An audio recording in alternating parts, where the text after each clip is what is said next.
Mary's mom told the parents of the other kids to not pay no attention to her imaginary friends and don't laugh at them. So they did what they were told and just played along when she was speaking to her imaginary friends.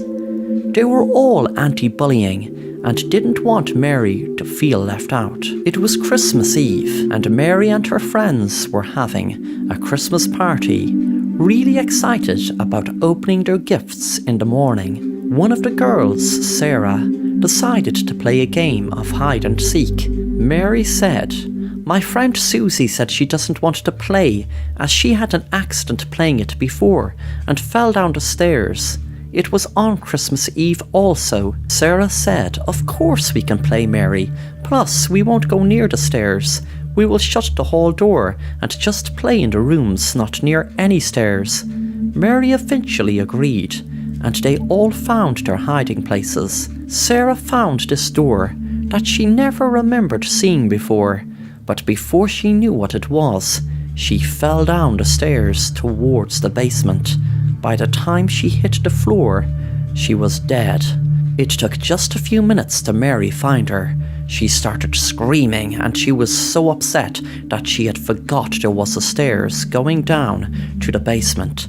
She put the light on and could see Sarah down below and knew she must have been dead as she was lying in a pool of blood. Suddenly, all the girls screamed when they saw a girl kneeling next to Sarah below, and she looked up at them with a sinister smile. They all screamed and ran to tell their parents of the girl they just saw. Their parents were mad at them for using an imaginary person as an excuse to cover up for what really happened. But one of the moms played along, but she guessed what did happen. It was the same girl she saw in her dreams every night. The girl who she babysat years and years ago, and she never forgave herself for not watching her more, and the girl never forgave her either, because if she did watch her more, she would have never fallen down those stairs. Thanks for watching The Assassin Rapper, and if you enjoy the content then make sure to subscribe and hit the bell to be notified of new content.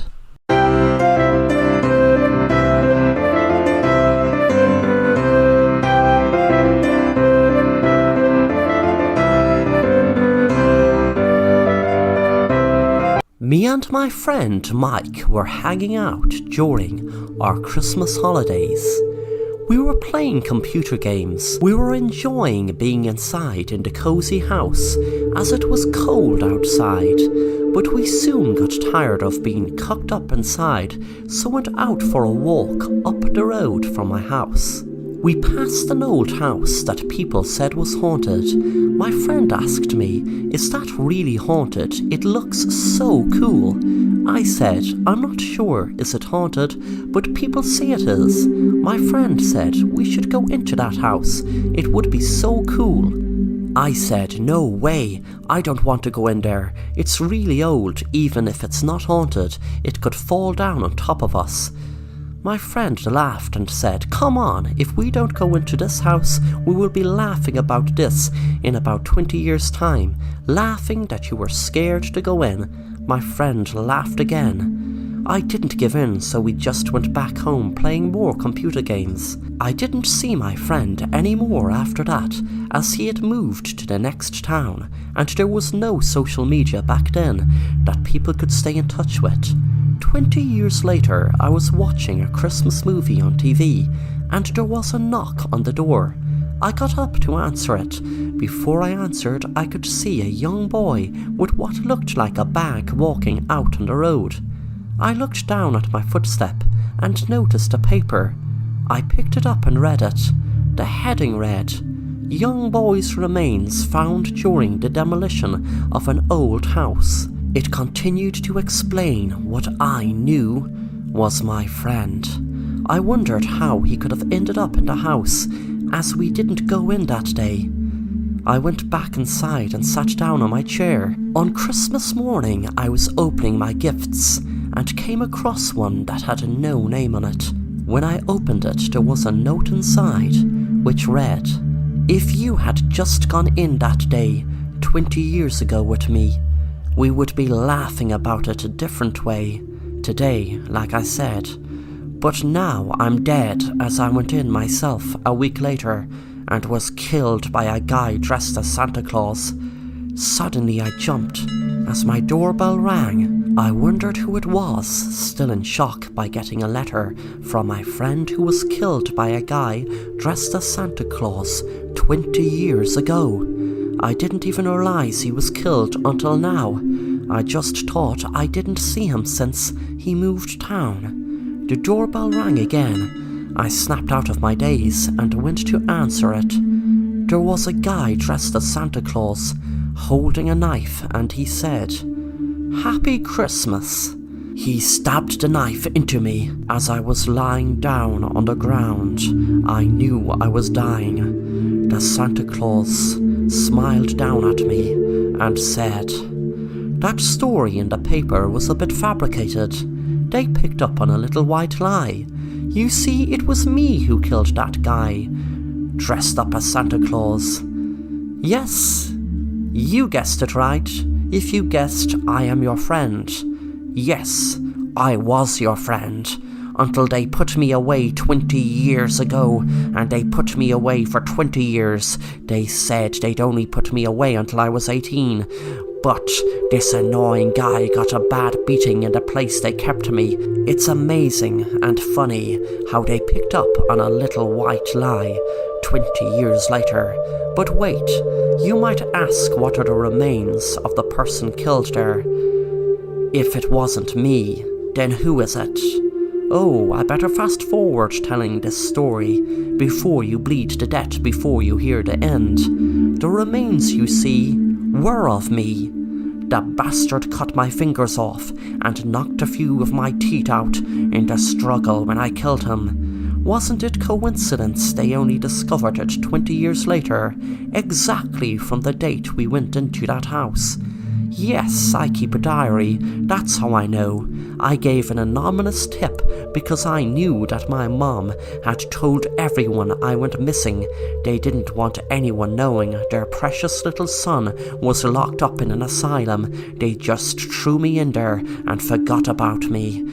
They said I was missing, and that's why the paper assumed it was me that was killed in that house. After all, the media didn't know there was no man killed there that day. They were so good in covering up my disappearance.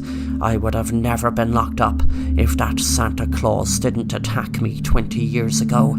It was self-defense, but they didn't see it that way. He went crazy shouting it was his home. He kept saying he wasn't going to get out of there. I didn't care if he wanted to live there or wanted to run out and never see the place again. But he took out a knife and attacked me. But luckily I learned martial arts and I protected myself. But they treated me like the criminal, not the victim.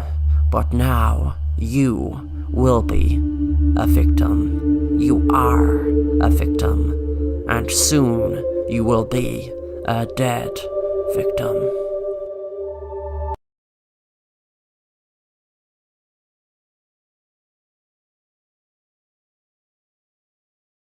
Two weeks later, I was in a hospital and was shocked I was alive.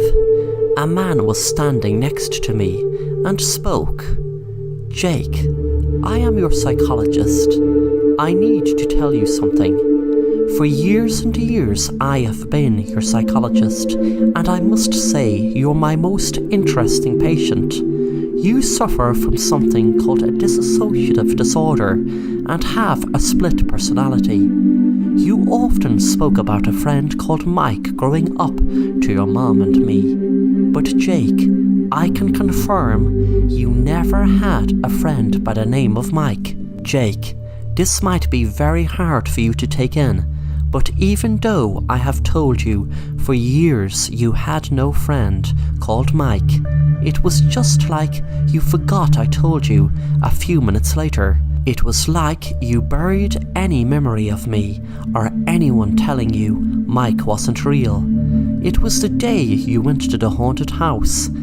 I got my first proof, and I'm sorry, Jake, but that is what had you committed to an asylum.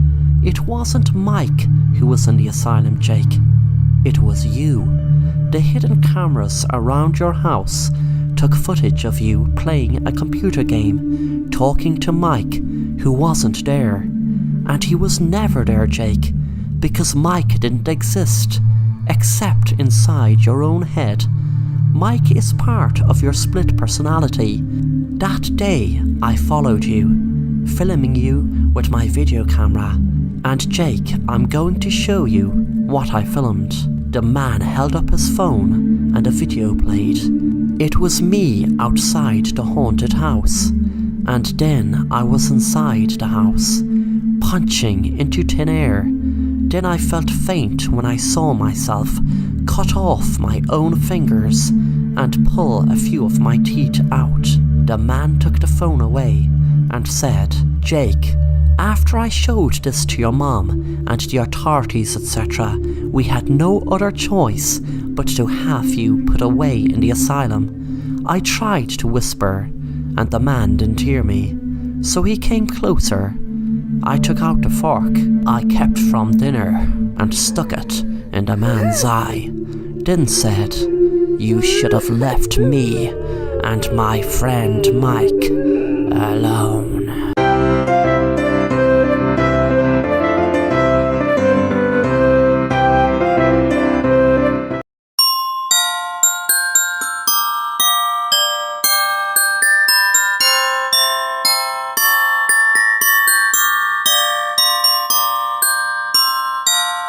My family were very poor, and this year has been the worst year ever. My dad was working long hours at a job that paid him next to nothing, and we still couldn't make ends meet. It was coming up to Thanksgiving, which meant there were lots of expense if we were to get a Thanksgiving dinner. It was just me and my sister and parents, but still there was Christmas coming up and we need money if we were to buy presents, etc. We say every year we won't get excited about Christmas, but when it comes to it, we always do. No matter how hard we had it, my dad always made sure Santa Claus would always come to us at Christmas time. We were just about to give up on Christmas time when my dad was offered an extraordinary deal. This man that looked like he was working for the government or was a secret agent approached my dad one day randomly outside the mall. The man said, "Hello sir, let me introduce myself as Mr. Change. I call myself Mr. Change because I make people's lives change. I can't say where or how I heard about your unfortunate circumstances, but the main thing is I did, and for that reason it makes you a very lucky man. The reason it makes you a very lucky man is because I can change your life totally. I can set you up in a high-paying job with holidays paid for 4 times during the year. The first year you will be exempt from paying any tax, and you will also be given a new luxury home and car. Please don't say anything or give me any answer until I finish what I am about to tell you. This is an experiment you may call that is given to people in need. That's people in situations like yours. You are working around the clock and see no signs of it, but I am giving you the opportunity to that all change. All you need to do is come to a secret location where you and your family will be blindfolded to and taken to enjoy a lovely Thanksgiving meal.